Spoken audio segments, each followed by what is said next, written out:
business leaders, legislators, and our key stakeholders. You will see us continuing to engage the community and to strengthen public trust by bringing back the Traveling City Hall program, which ensures that I and the department heads throughout city government are regularly accessible to the people we are here to serve. You will see us begin to address critical issues in our city, issues like public safety, infrastructure improvement, and neighborhood revitalization. I promised that I would work from day one to move Evansville forward and that we would do it together. It is truly one of the greatest honors of my life. From the bottom of my heart, thank you for believing in me.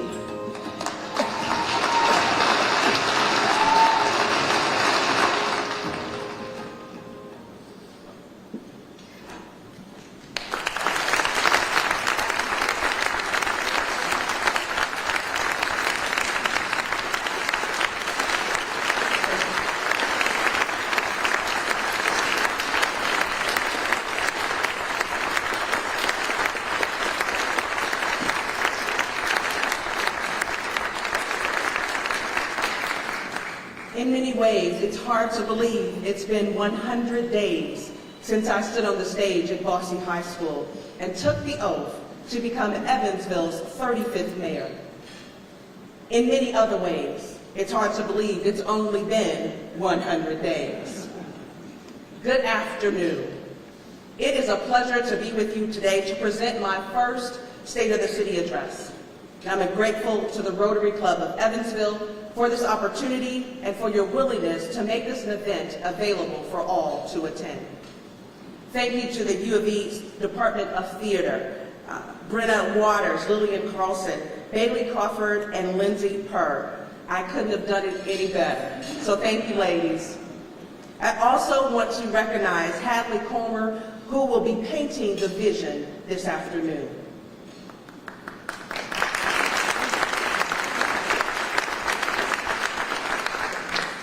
A lot has happened since January 1. 100 days ago, we launched a new era in Evansville. We broke 2 glass ceilings, swearing in the first Black mayor and the first female mayor in the city's 212-year history.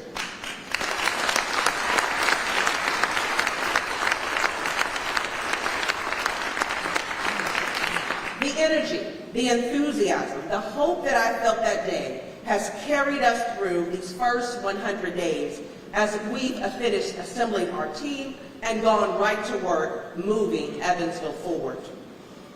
First, I want to thank my team. Will all the members of the City of Evansville stand up at this time?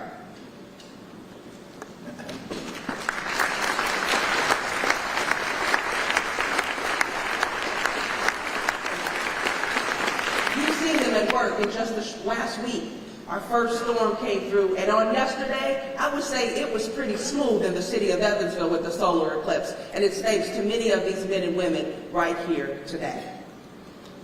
We held our first cabinet meeting on day 1. The mayor's office staff and the city department heads, there was a sense of opportunity in that meeting. The excitement of a new administration, a new beginning. I felt that from my cabinet. And I feel it from the city employees when we invite them in for coffee and conversation once a month. I appreciate what they do for our city and their enthusiasm for serving the people of Evansville. These are true public servants who love our city and who are excited about the opportunity to make it a better place for everyone. It's that kind of passion for this place that makes Evansville the city it is today, and that will move it forward into the city it can become. So we've assembled a great team, and we have good partners in our city council members, if they'll wave.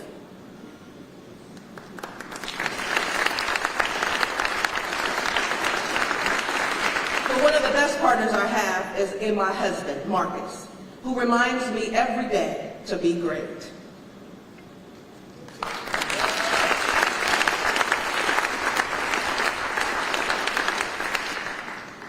We all have hope, enthusiasm, and a passion for moving Evansville forward. But we need more than that to show for 100 days in office, right? As they say, actions speak louder than words.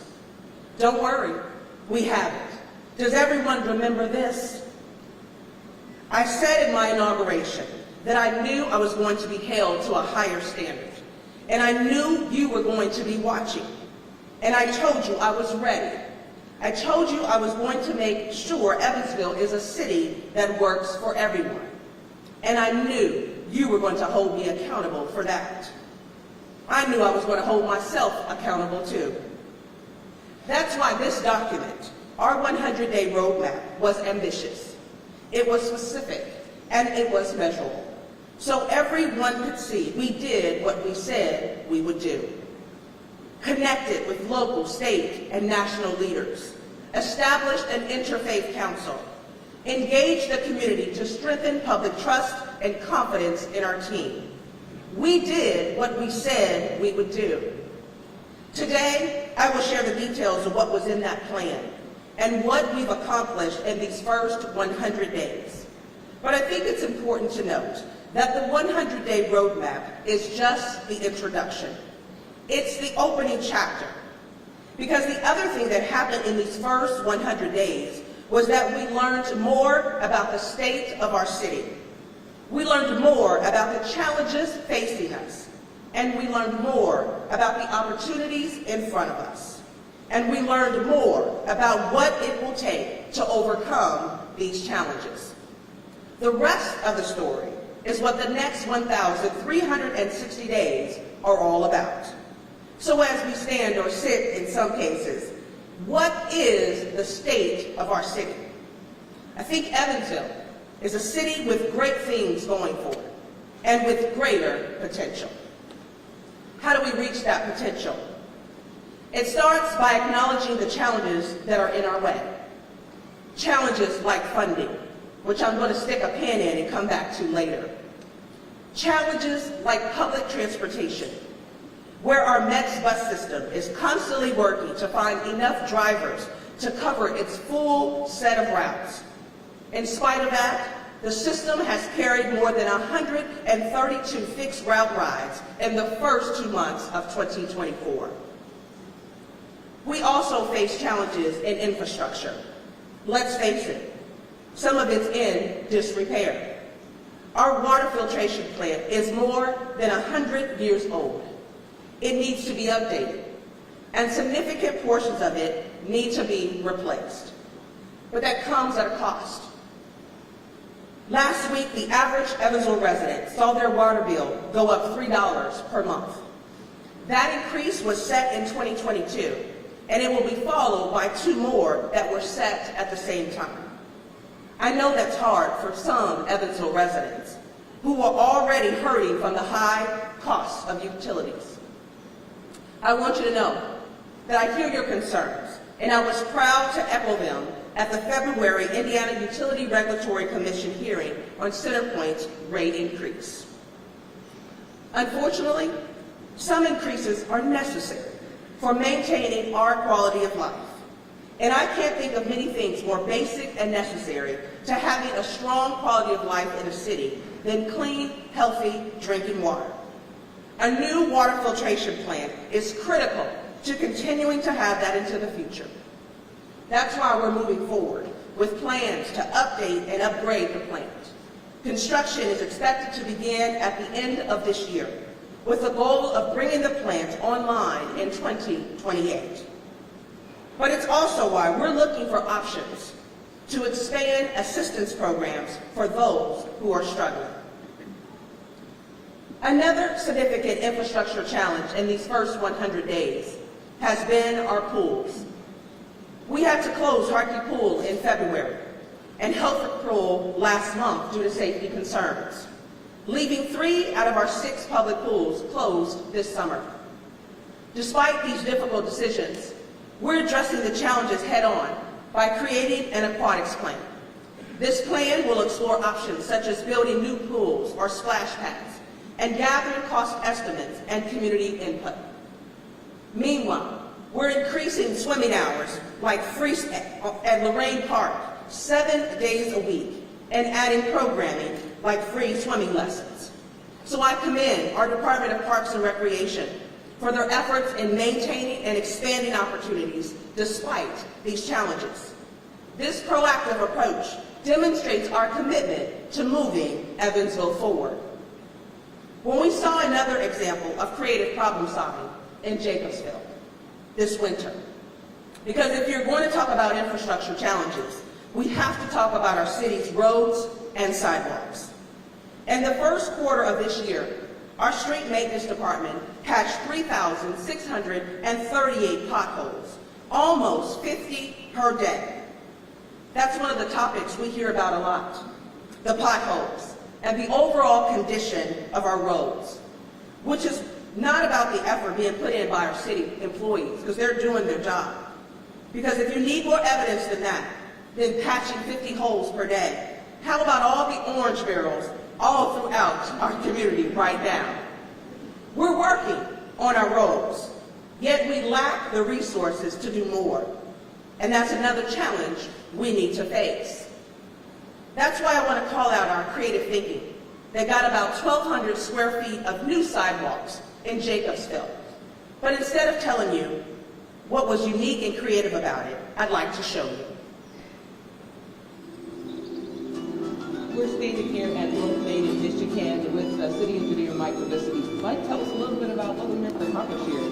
Yeah, this project was pretty exciting because it allowed us to make ADA accessible places east of Main Street in this case. Main itself is fully ADA accessible, but you go half a block off of Main Street and you're going to run into an alley, ramp, or a curb cut that's going to prohibit anyone in a wheelchair from traveling and staying in the sidewalks. So we improved the sidewalks from Main Street almost to Heidelbach, on Michigan and on Franklin, and then on that block belt system between Franklin and Michigan to be fully ADA compliant. We spent a lot of time over the last couple of decades doing curb ramps at the corners of every block, but in between has always been a challenge for people that are wheelchair bound or just need extra assistance getting around. So these blocks were built or rebuilt so they're fully ADA accessible. So every curb cut, every alley cut, it's all wheelchair friendly. How did this come about? I hear it might possibly been a hallway conversation that led to one thing into another. Yeah, this is probably the best example of progress around a water tank that I've ever had. So I actually went into the office of the DMD and was talking to the deputy director about maybe a grant for sidewalks because I had an idea. And that turned into say, hey, we got some money right now. If you can flip it in just a couple of weeks, we can do something. So we were able to do that and focus our energy on this project and get it done.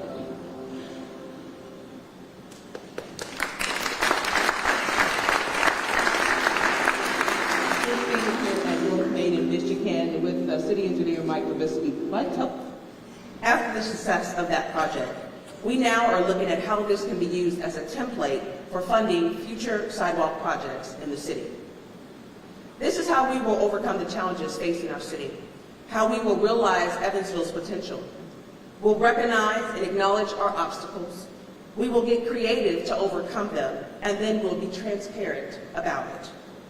Now let's talk about funding, starting with some good news. During the pandemic, the city received approximately $65 million in American Recovery Plan Act funds. Former Mayor Winnecke's administration distributed these funds across several buckets. Those funds were allocated toward public health, alleviating negative economic impact, service to displaced communities, revenue replacement, and grant administration. These are some broad buckets, but examples of the type of projects that were funded included affordable housing, utility assistance, upgrading public safety technology, a weatherization project. We added new trails and more. Some of the ARPA funds were dispersed immediately. About $32.3 million remains in an account, allocated but not yet paid out, drawing interest. And that's the good news. Right now, we have more than $2 million in interest from these ARPA funds. These funds are uncommitted, and because they are drawn from interest, they do not have the spending restrictions that were on the original ARPA funds. My staff has had several conversations about the appropriate use of these funds, and one thing that I can commit to right now is we will hire a city grant writer who will help us identify, apply for, and obtain funds to help us overcome some of our challenges.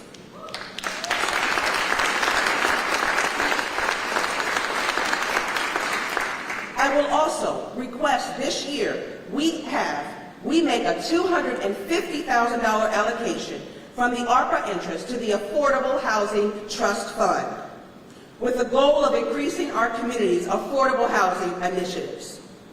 This, coupled with the $500,000 that's already budgeted, will not only enhance our home repair program, but will also contribute to neighborhood revitalization. By providing affordable housing options, we ensure that our residents, especially our aging population, can remain in their homes with dignity and security. That's something to celebrate.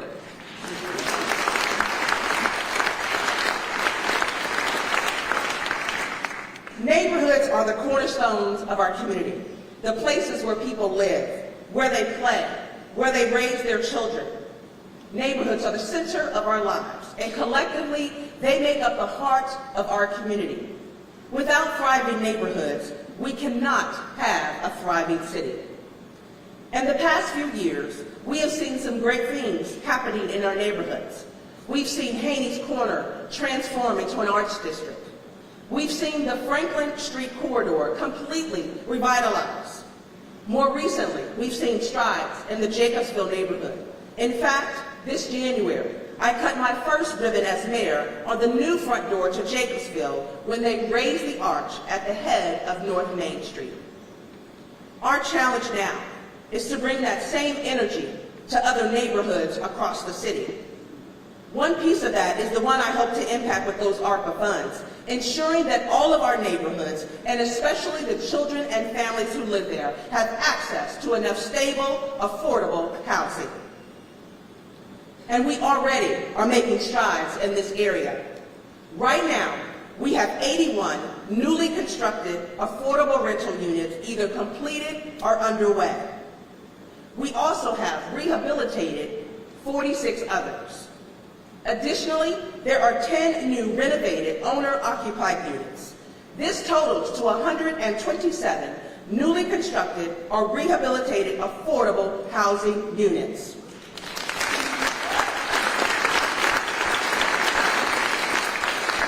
It is good news, but we can do more. We need to do more. According to the Housing Needs Assessment completed by Boeing National Research last year, we need to build about 2,812 new rental units over the next 5 years to accommodate the housing need in this area. Nearly 45% of renter households burdened by high housing costs are paying a significant portion of their income towards housing. This highlights the need for additional efforts in creating affordable housing. Despite the progress we've made, we need to do more. So we will do more. I have set a goal for our administration to help facilitate the construction or rehabilitation of at least 350 units of affordable housing inside the city limits and to have those projects underway by the time I give this talk next year. We will do this. We will do this with public-private partnerships and utilizing a variety of residential development tools. We will also take steps to eliminate blight in our community, and we will enhance our code enforcement efforts. Doing this is critical because strong cities are made up of strong neighborhoods, neighborhoods where residents feel safe, have stable homes, and have access to beautiful, safe parks and safe public spaces for recreation and entertainment. In some areas of the city, our parks fit that description. Evansville has 46 parks. Some are beautiful, they're safe, and if you happen to walk or drive through them on an average sunny day, you'll see people relaxing, jogging, or playing sports. Others offer opportunities for improvement. So we're going to improve them. We're going to make sure our parks are working for you. In fact, we've already started. In February, we created a park police unit within the Evansville Police Department. so that we now have 5 officers and 1 lieutenant whose primary job is to patrol our city parks. That was less than 2 months ago, and we're already hearing about the results, from simple thank yous to residents telling us that the increase in police presence has made them feel safer in their parks. Public feedback, it has been overwhelmingly positive. That's the first thing we've done. The second is that the Parks Department has identified parks where, shall I say, less than desirable behavior has been taking place. And they have worked with this park unit to do safety sweeps of those parks, helping to make them safer spaces for the general public. At the same time, park officials have begun working through items in our 5-year master plan that will help make our parks even safer. Things like adding new lighting and beginning the process of replacing damaged equipment in various playgrounds. I know those things, those little things, aren't always the most exciting, but they're important to maintaining the safety and the quality of place. And the one thing I tell you we've heard about, especially in conversations about one particular outdoor music venue, is that Evansville doesn't always excel in maintaining spaces. I've received a lot of questions about Mesker Amphitheater, and I've said the same answer: we don't have any plans. But if a private developer reached out with an interest in revitalizing Mesker, I would take that meeting enthusiastically. Well, we are in the early stages of a conversation with a private developer.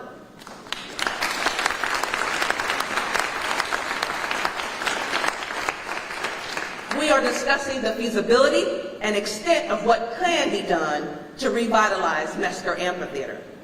I know for many, this is a crown jewel of Evansville, and while I don't want to overpromise, I am cautiously optimistic that we will have news in the coming months. These are the kind of big swings we need to take if we want to build the best version of our city.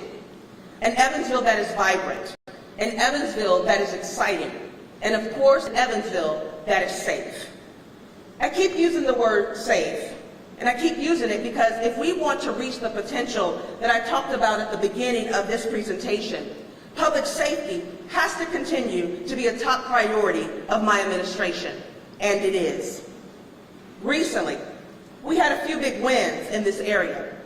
For the Evansville Police Department, it was a February arrest that took more than 60 Glock switches off the street.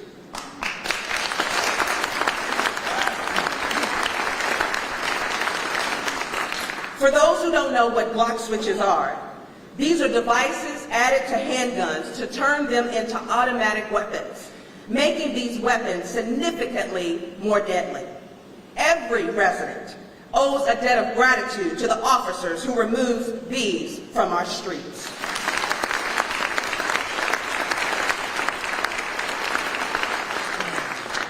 Public safety is critical, and the Evansville Fire Department is delivering too. That is why the Evansville Fire Department was awarded the Indiana Fire Chiefs Association Life Award last year. This award recognizes the fire departments for their works and efforts in firefighter health, safety, and wellness. This is the 3rd time EFD has won the award. The other 2 were in 2011 and 2017. And for what it's worth, the district chief of health and safety who applied for these awards is now our fire chief.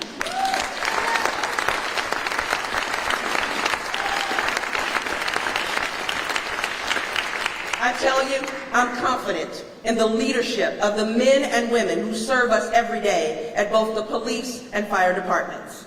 Both of these departments are continuing to find ways to better serve the community, and to be better community partners. This summer, the Evansville Fire Department is launching a new Fire Safe Community program where firefighters of each station will work with specific areas of the community that they serve to offer free smoke detector installation or replacement, as well as free in-home safety assessments. The Evansville Police Department is focusing on community policing and expanding the group violence intervention program. We're using advanced technology and tools to enforce laws and hold serious offenders accountable. This includes tools like the Crime Gun Intelligence Center and the flock camera system. However, we recognize not all involved in violent crimes are serious offenders. That's where the Group Violence Intervention Program steps in. Officers identify all involved and offer support to steer them away from violence. Our goal is to prevent crime by addressing its root causes, whether through interventions like the Group Violence Intervention or guiding individuals with addiction towards treatment. That's one facet of what we're hoping to do with our share of the federal opioid settlement funds. Last week, we announced a request for proposals of more than $1.3 million in funding to help fight the opioid epidemic, with an emphasis on programs ranging from prevention to law enforcement to treatment and everything in between. In 2023, the City of Evansville awarded almost $650,000 of its funds to Youth First and Forefront Community Therapy. It's our hope to again award these funds to programs that can make a difference in the battle against opioids. Crime prevention also means reaching out to our other vulnerable populations. And in this, I want to again commend the police department for creating a mental health and homelessness outreach program. Let's take a look. Mario Reed. I'm the Mental Health and Homeless Liaison / Investigator for the Evansville Police Department. Yeah, my name is Josh Brewer. I'm the Sergeant of the Crime Prevention Unit. I work primarily with the homeless and mental health community, and we provide services to try to help meet their needs. We spend a lot of time out on the streets of Evansville, getting to know people, talking to them, learning their stories, what kind of hurdles or barriers are in their way to keep them from living the life they want to live. Yeah, it's been about 5 years. I come from Newburgh, and Jacob Home neighborhood. Lost my mom over drugs, alcohol. Lost my mother, had a pretty nursing home. She died in a nursing home. I'm wearing a cross right now. So I have nobody to find in town. No safety net. I've been in the streets. Okay, when we first met, I still lost my mom. I lost my mom to drugs and everything. I come to the streets. I traded my house, my home for a backpack. And for me to take a stand, because I orchestrated it with you when we were up there in that garage. You can't put a value on just having those conversations, recognizing the humanity in one another. Instead of just, hey, there's a homeless person. No, that's Joe or that's Frank, and they have a story. My office is actually currently out of the Evansville Rescue Mission, so every day I'm interacting with individuals who are living at the Evansville Rescue Mission. I also go to the United Caring Services all the time, and I just go and walk and just talk to people that are receiving services there, and I try to make regular appearances in those places because those are the people that I serve. Murray, he's been a great resource for the mission and for myself. Every day he's here, he invests himself. He's very observant. He's very proactive about watching things and observing people and giving us his input. It's nice just to see a resource like that so readily available to us, because a lot of times when you're out on the streets, you feel like that's your enemy. And when you're in a place like this, and you get to see the other side of law enforcement, you see they actually care about people, and it's not just about putting people in jail.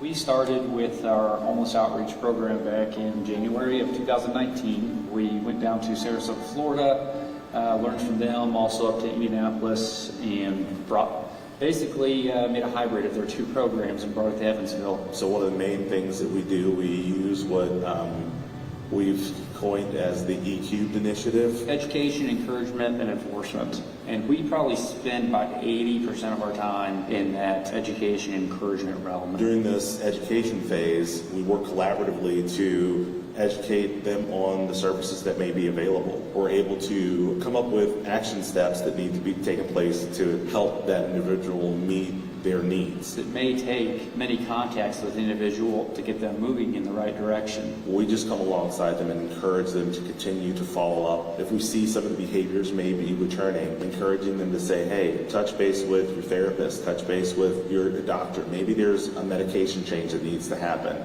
Real bouncer,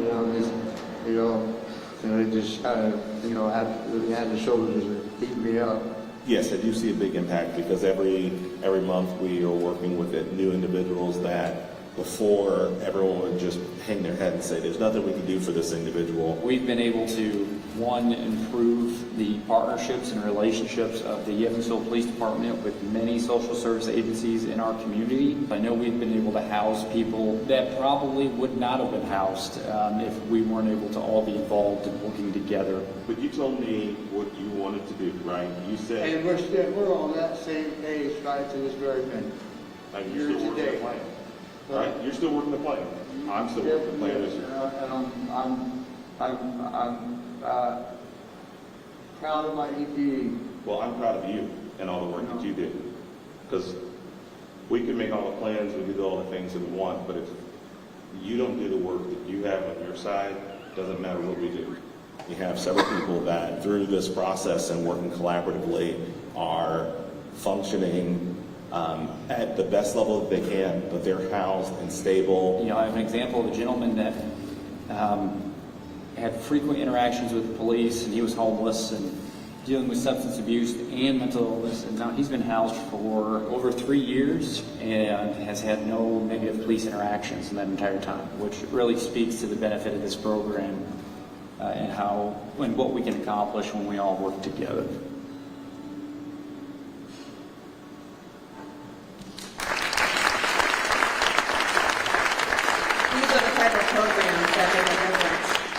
And it's just one example of how Evansville has been a statewide leader in behavioral health. Next week, Dr. Stephen Becker will be here to give an update on another community project, this one coming out of the Mary O. Daniel Stone and Bill Stone Center for Child and Adolescent Psychiatry in downtown Evansville. It is critical that we continue programs like these, supporting our most vulnerable citizens. That also includes helping our children and our teens, looking for the best ways to support them as they grow into adults.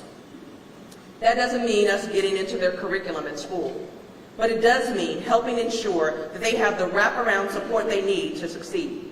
That's all the things we've been talking about: stable homes, safe neighborhoods and parks, and other opportunities for development activities outside of school.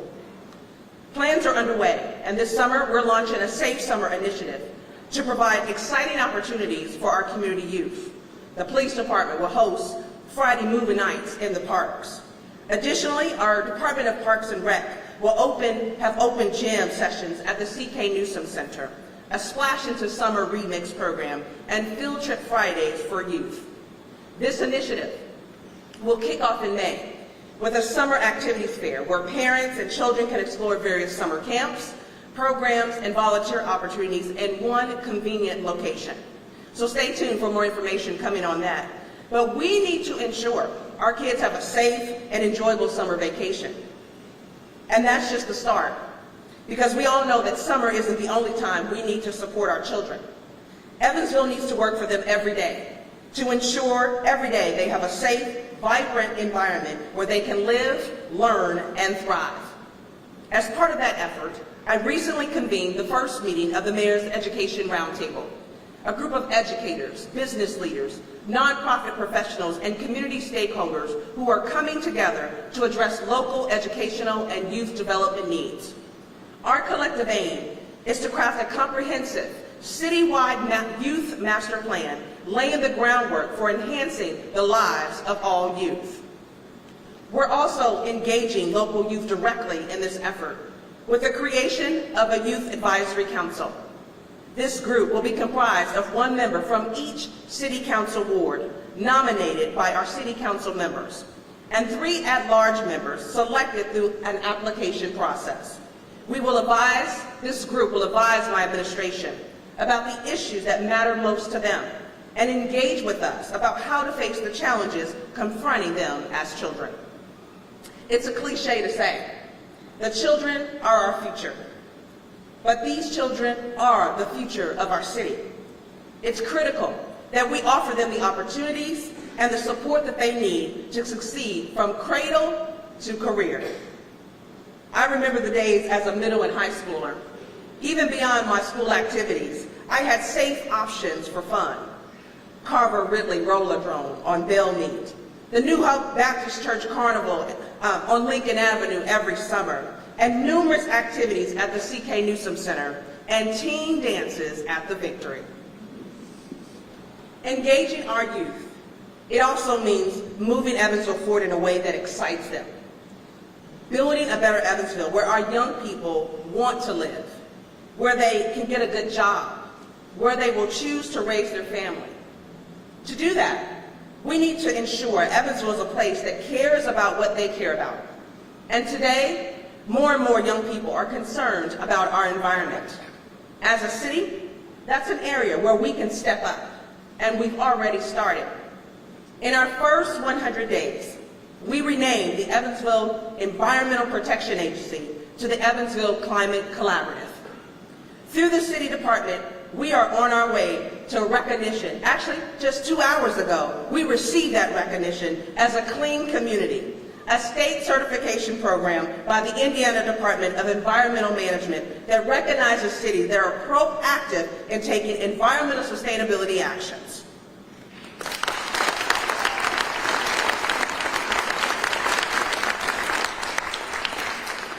We've also been designated a Soul Smart Community, a national program that helps cities expand solar energy use, making it more affordable and accessible to everyone. We also have secured federal dollars toward reducing our city's greenhouse gas emissions.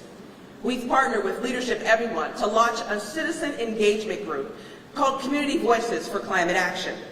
And we've partnered with WNIN on a PBS climate engagement grant that will fund the creation of educational videos and materials to increase awareness about the climate issues that we face and the solutions we can deliver. This all comes in addition to METS adding 4 new solar bus stops, with 4 more quickly on their heels, to complement a METS bus system that is growing increasingly hybrid. We've gone to work to make Evansville a leader in climate readiness and resiliency, and that's one step in building a better Evansville for all. Another is ensuring that Evansville remains the anchor for development in our region. And we have several projects coming up that keep us moving in that direction. On May 21st, the Evansville Regional Economic Partnership and Sasaki unveiled the River Vision Plan, a master strategy for 50 miles of the Ohio riverfront, centered on downtown Evansville. It's an exciting plan. And you know what? I'm going to show you a part of it. Just a sneak peek, just a picture. An image of the proposed rethinking of the downtown riverfront, showing a place for relaxation, for recreation, and for all of our residents and visitors to play. Around the same time, developers will break ground on the new 5th and Main building. That building, the Vault, I know you've heard a lot about, and it will feature first floor commercial with 160 residencies upstairs. It is expected to be completed in 2026.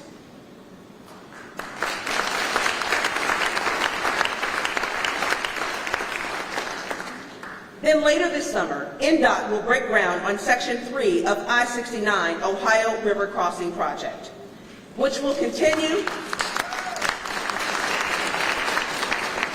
to advance the state's priority, our priority, to complete the I-69 corridor throughout the state of Indiana. At the moment, this new section of I-69 is slated for completion in 2031. But we are working with other stakeholders to look for federal grant opportunities that would accelerate that timeline.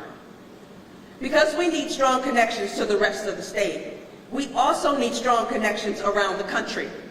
And I'm pleased to share that the Evansville Regional Airport is making positive progress in that direction.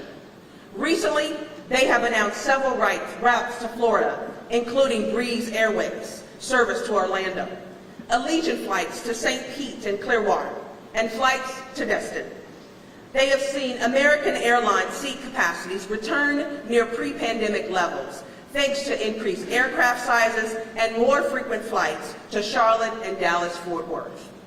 And I know the team at EVV is working extremely hard to reestablish a few flu routes that we've lost. But I'll tell you, I'm optimistic that our Chicago flight will return this year.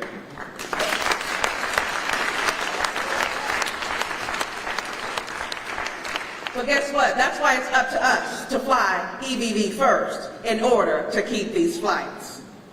These partnerships, built through the Evansville Regional Airports, along with projects like I-69 and the establishment of a TIF district at the South Kentucky Avenue corridor, is a tool to attract new businesses and spur economic development. All are part of the collaborative or regional approach that this administration has embraced. This is why we are in regular communication with EREP as a partner to try and attract new development to our region. It's also why we would continue to advocate for competitive utility rates, quality schools, workforce training, lower crime, better investments in our quality of place, our parks, our trails, the zoo, and our museums. All are critical to attracting new industry, as well as encouraging the expansion of existing industry. And it's why we're working to streamline our own processes at the city and make it easier for new development to take place. We want to be well positioned for the growth that's going to occur when I-69 is complete. In February, we held the first meeting of our Blue Ribbon Committee to discuss Evansville's code, zoning, and permitting practices, with the goal of modernizing and streamlining the development process. The initial meeting was filled with good discussion, and the committee members raised a number of strong ideas. Since that meeting, the Area Plan Commission has reached out to invite each member to meet individually as we began the work of making Evansville more friendly to develop. This, like so many things I've talked about today, was part of our 100-day roadmap, the plan we set for our first 100 days. Today is day 100. So where do we go from here? Well, the first part is to make a plan. We've already contracted for a full review of the city's finances, and that process, which also was a part of our 100-day roadmap, has already begun, thanks to our new controller. Financial transparency is critical, so we will receive a report, you will receive a report of the finance review once it's completed later this year. At the same time, we will begin preparing the 2025 budget. Next month, we will start an organizational assessment and strategic plan for this administration. Using the interest generated from our American Recovery Plan Act funds, we will contract with an outside consultant to chart the course for our service delivery. Through this process, we will define clear goals, strategies, and key objectives to ensure your city government is efficiently aligned to work for you. Call it a roadmap for the next 1,360 days and beyond. Because like I said, Evansville today is a city with a lot of great things going for it. We have momentum in revitalizing neighborhoods like Haney's Corner, Franklin Street, and Jacobsville. But we have the potential to do more, to bring all of our neighborhoods along, ensuring no one gets left behind. We have momentum in developing our downtown, momentum that's moving to our riverfront. But we also have the momentum and the potential to take that momentum beyond downtown so that all parts of our city share in thriving economic development. As we have momentum in our population, because make no mistake, we are the most important assets this city has. We are the people who have chosen to live here, to work here, to raise families here. We are the ones working every day to move Evansville forward. We may not always agree on the best route to get there, but that's okay. The important thing is that we continue to work together to build up our city, all of our city, and that we continue that work until Evansville is a city that works for all of us. I know that's an ambitious vision, But you, the people who live here in Evansville today, and the people who will be here in the future, don't deserve anything less. I'm proud to be your mayor, and I'm excited about working alongside you to build a city that works for everyone. I know we can do it. I know we will do it. I know it won't be easy, and I know there will be challenges. But I also know that we as a city have shown resiliency to fight through those challenges and the creativity to overcome them. So over the next 1,360 days, Evansville will be at work for you. We will build on the great things we have going for us and begin to realize the untapped potential of this city. And we'll do it together. Let's write the next chapter of Evansville's story, one of progress, prosperity, and promise for generations to come. Thank you for your trust, your partnership, and your unwavering commitment to our great city. May God bless you all and the city we call home. Thank you.